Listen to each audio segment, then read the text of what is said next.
Čaute ľudia, to som ja, Erčo Matúš a sme na dovolenke v Taliansku, tak som to chcel využiť a ukázať vám túto opicu, Fleximanky sa volá, veľa z vás ju určite pozná.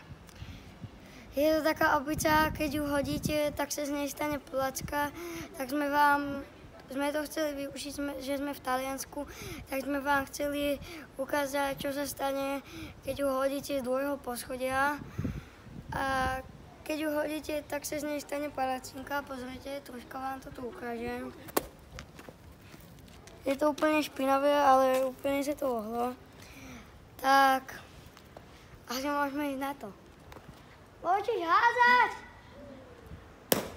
Pozrite, dámy a páni, úplná palacinka z nej, normálne, celá špinavá, ale keď už zatrasíte, by sa mala urobiť, že je z nej úplne normálna, je špinavá, ale je úplne v pohode a vnútri je piesok a žiadny to nevyteká, takže to na dneska bolo všetko. Čus!